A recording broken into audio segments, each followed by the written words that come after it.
গল্প নিয়তি লেখনীতে সুলতানা নাসিরা। আম্মা, আপনি নির্দ্বিধায় কি করে ভাইকে আবার বিয়ে দিতে পারেন, যেখানে ভাবিসহ এক কন্যা সন্তান আছে? আপনি বড্ড লোভী হয়েছেন আম্মা। লোভ আপনার মন মানসিকতাকে নিচু করে দিয়েছে। টাকা দিয়ে আম্মা ভালোবাসা কেনা যায় না। এটা আপনি একদিন হাড়ে হাড়ে টের পাবেন। আপনি নারী হয়ে অন্য নারীর সংসার ভাঙার জন্য উঠে পড়ে লেগেছেন। আল্লাহ না করুক, আব্বা যদি এই বয়সে ঘরে সতীন তোলে, কি অবস্থা আপনার হবে ভাবতে পারছেন?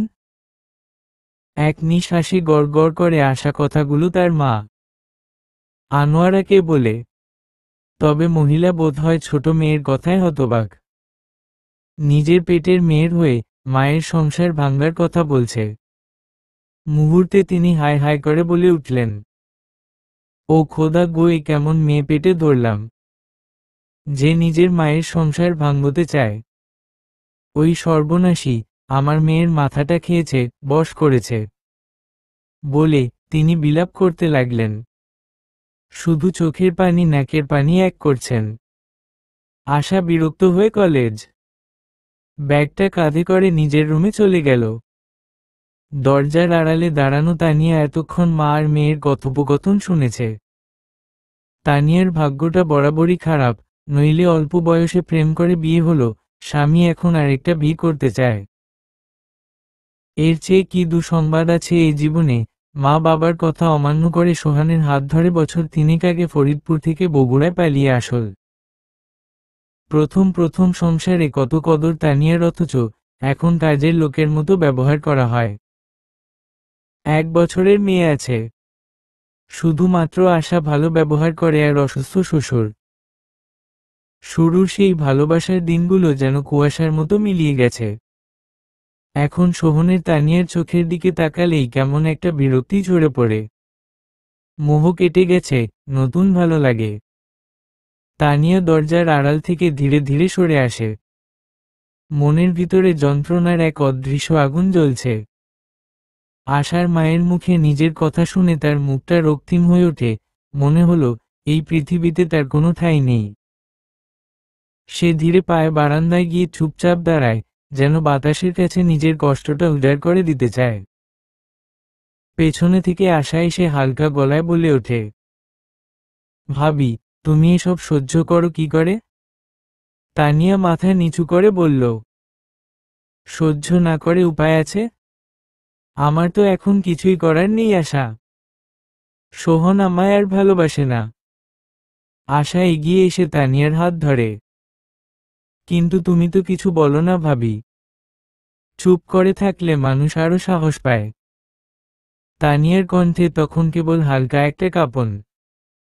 বললে কি হবে বলো? আমার বাবা মা খোঁজ নেয় না ঘৃণায়। আর সোহন? ওর মায়ের পেছনে পড়ে এখন দ্বিতীয় বিয়ের জন্য পাত্রী খুঁজছে। তুমি জানো, আম্মা তো এখন বিয়ের ব্যবস্থা করছে। আশার চোখে তখন জ্বলজ্বল করছে ঘৃণা আর রাগের আগুন।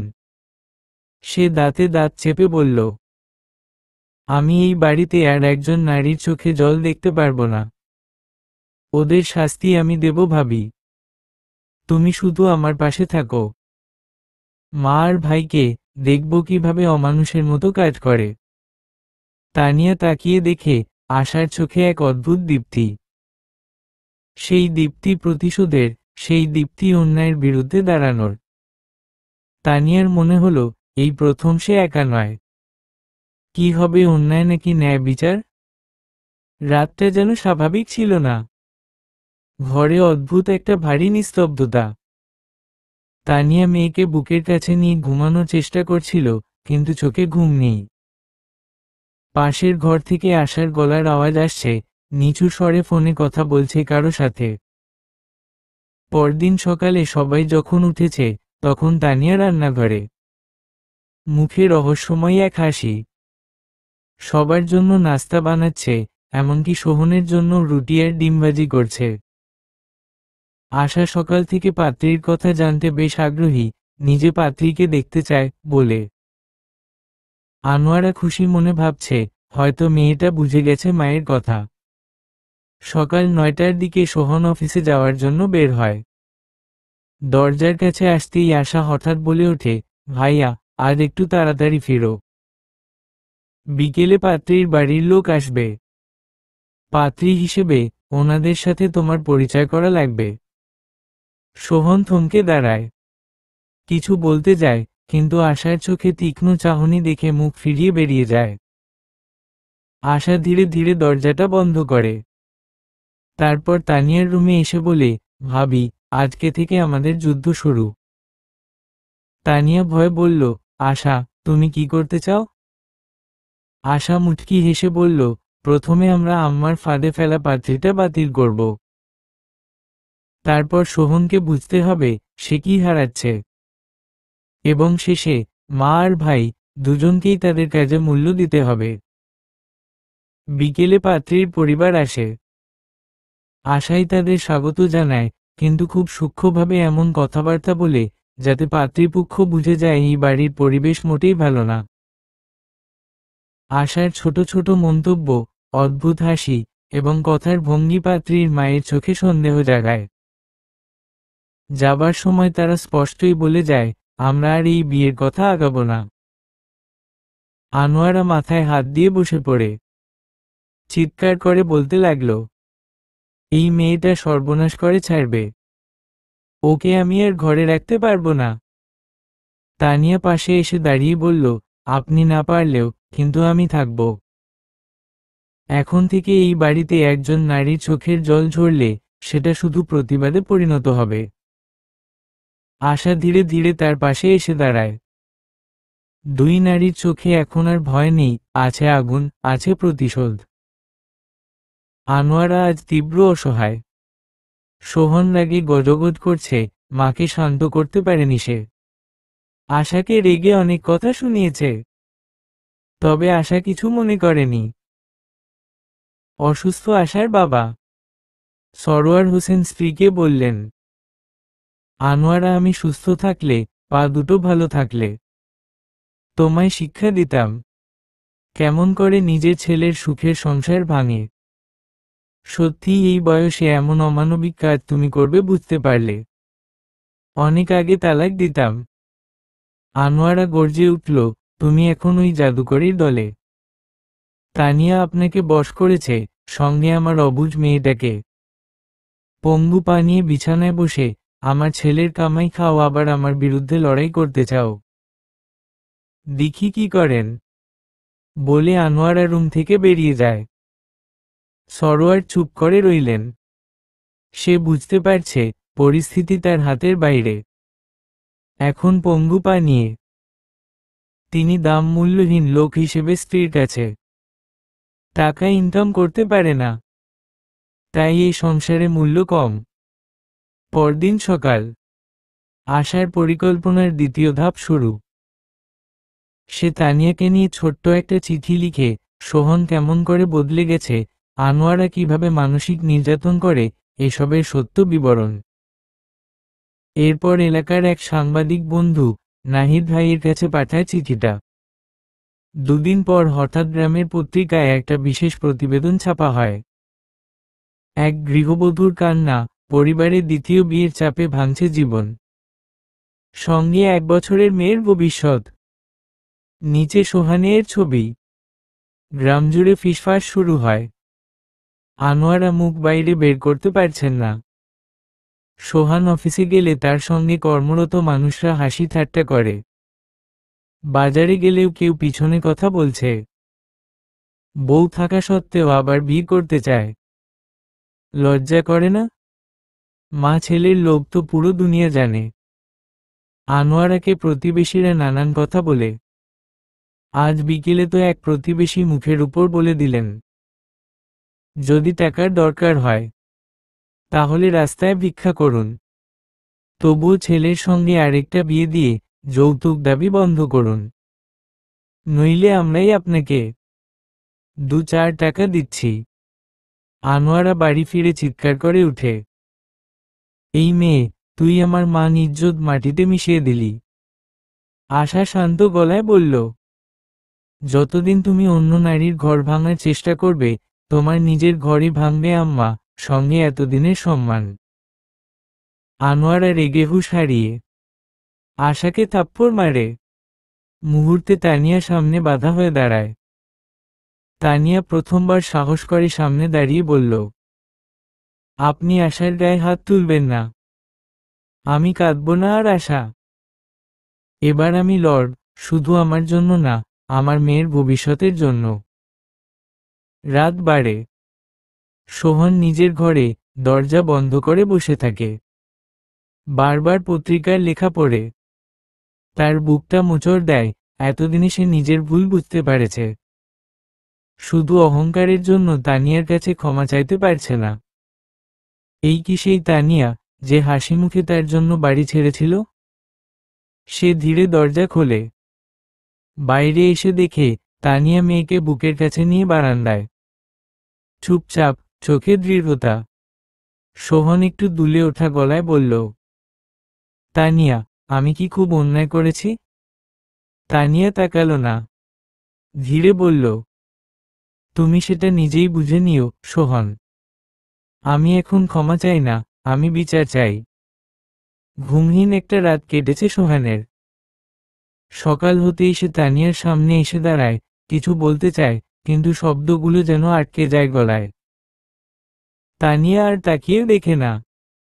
তানিয়া মেয়েকে ঘুম পাড়াচ্ছে। সোহান মাথা নিচু করে বলল, তুমি চাইলে কি সবটা আগের মতো হতে পারে? তানিয়া থেমে যায়। চোখে চোখ রেখে বলে, ভাঙা আয়নায় মুখ দেখা যায়, কিন্তু পুরনো প্রতিচ্ছবি ফেরত আসে না সোহন। সে চলে যায়। সোহান একা দাঁড়িয়ে থাকে, কাঁধে গ্লানির ভার।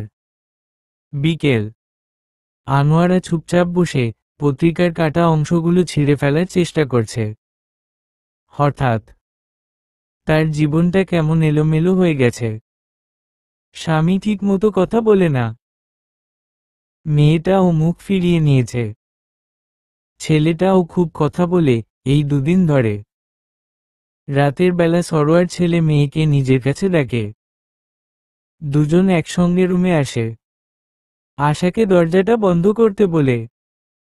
তারপর তিনি বলতে শুরু করলেন, সোহানের জন্মের সময় তোর আম্মা মারা যায়। ছোট্ট একটা ছেলেকে আমি কিভাবে সামলাবো পুরুষ মানুষ হয়ে? সকলে মিলে আবার বিয়ে করার কথা বলে। অবশেষে আমি বাধ্য হয়ে আরেকটা বিয়ে করলাম। তারপর থেকে আনোয়ারা তোর মা। তারপর আশা হলো। আনোয়ারা তোদেরকে বেশি ভালোবাসে। কিন্তু এই ভালোবাসা আজ তোমাদের জীবনের কাল। আশা মনোযোগ দিয়ে বাবার কথা শুনছে। তিনি ছেলেকে উদ্দেশ্য করে বলেন, শোনো সোহান, ছোট থেকে তোমাদের কখনো কষ্ট দেইনি। যখন যা চেয়েছ তাই পেয়েছ। প্রেম করে একটা মেয়েকে বিয়ে করে বাড়ি ফিরে আসলে তোমার মায়ের আগে আমি মেনে নিয়েছি, কারণ যাতে কখনো কষ্ট না পাও। তার জন্য একটা মেয়ের জীবন নিয়ে এরকম করবে বুঝতে পারলে। সত্যি, তানিয়াকে প্রথম রাতে ওর বাবার বাড়ি দিয়ে আসতাম। এখন তুমি অবুঝ নও। তোমার ছোট্ট 1 বছরের বাচ্চা আছে। ভেবে দেখো, আনোয়ারা যদিও তোমাকে ভালোবাসতো না, তাহলে কি হতো ভাবতে পারছো? সোহান বাবাকে জড়িয়ে ধরে কেঁদে বলল, আমাকে মাফ করে দাও। আমি ভুল পথে হাঁটব না। তানিয়ার কাছে ক্ষমা চাইব। সরোয়ার ছেলের মাথায় হাত বুলিয়ে দেয়। আশা ভীষণ খুশি, অবশেষে ভাই নিজের ভুল বুঝতে পেরেছে। দরজার বাহিরে দাঁড়ানো আনোয়ারা বুঝে যায়, সবাই ছেড়ে দিচ্ছে তাকে। দূরে চলে যাচ্ছে। নিজের হাত ধরে রাখে, যেন নিজেকেই আঁকড়ে থাকতে চায়। গভীর রাত। বারান্দায় সোহন আর তানিয়া পাশাপাশি দাঁড়িয়ে। সোহন বলে, আমায় ক্ষমা করো তানিয়া। আমি তোমাকে আর মেয়েকে নিয়ে সুখী থাকতে চাই। দেবে আরেকবার সুযোগ? তানিয়া চুপ করে। তার কোলের মেয়ে তখন নিঃশব্দে ঘুমুচ্ছে। কিছু ক্ষত থাকে, সারা জীবন থাকে। তবে একদিন হয়তো আমরা ক্ষত নিয়ে বাঁচতে শিখি। সোহন ধীরে বলে, তুমি চাইলে আবার শুরু করা যায়, ক্ষমা করো। তানিয়া চেয়ে থাকে আকাশের দিকে। অন্ধকার আকাশে দূরে একটা তারা জ্বলে উঠেছে। সে বলে, তারা তো ঠিকই নিজের আলোয় ফিরে আসে। হয়তো আমি পারবো একদিন। শেষবারের মতো সুযোগ দিলাম। সোহান খুশিতে কেঁদে ফেলে। অবশেষে তানিয়ার মন জয় করতে পারবে। আনোয়ারা এক শূন্যতার গল্প। আনোয়ারা নামটি শুনলেই মনে হয় এক ঘরোয়া, কর্তৃত্বশালী কিন্তু মমতাময়ী মায়ের ছবি। কিন্তু বাস্তবতা কি এত সরল ছিল? ছিল, তবে অতিরিক্ত লোভের কারণে কিছুটা বদলে যায়। তার চোখে সবসময় ছিল এক ধরনের নিঃসঙ্গ উচ্চতা, যেন সে একা দাঁড়িয়ে আছে পাহাড়ের চূড়ায়, যেখান থেকে কেউ তাকে ডাকে না, কেউ তাকে বোঝে না। শৈশব থেকেই অভাব, অপমান আর পুরুষতান্ত্রিক চোখে নিজেকে হারাতে হারাতে সে বুঝে গিয়েছিল, বাঁচতে হলে শক্ত হতে হয়। মেয়েদের জন্য দয়া নয়, নিয়ন্ত্রণই পথ। আনোয়ারা নিজের ভালোবাসাকে নিয়ন্ত্রণে রাখতেন। স্বামীকে মানুষ হিসেবে নয়, এক ব্যবস্থাপনার অংশ হিসেবে দেখতেন। তাই সে সংসারের রশি নিজের হাতে তুলে নিয়েছিল। সন্তানদের কাছে তিনি ছিলেন কঠোর, আদর্শের ফেরিওয়ালা। কিন্তু ভালোবাসা, সেটা কখনোই উন্মুক্ত করে দেখাননি।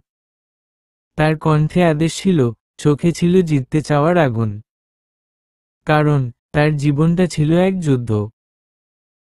আর সে যুদ্ধে যারা বাধা দিয়েছে, তাদের সে মাটির সাথে মিশিয়ে দিতে পিছপা হয়নি। তবে সবচেয়ে বড় কথা, আনোয়ারা নিজেকে খারাপ ভাবেননি কখনোই। তার চোখে সে যা করেছে, সবই প্রয়োজনের তাগিদে। একটা মেয়েকে নিশ্চিহ্ন করা, এই আত্মপক্ষ সমর্থনই ছিল তার আত্মরক্ষার ঢাল। তবে ভেতরে, খুব ভেতরে একটা শূন্যতা ছিল। মাঝরাতে তার ঘুম ভেঙে যেত। চুপচাপ বসে থাকত জানালার পাশে। বহুবার তানিয়ার মুখ দেখেছে স্বপ্নে, দেখে তানিয়ার কান্নারত চেহারা। শেষে, যখন সবাই তাকে ছেড়ে দিল, তখনও সে ভাঙেনি।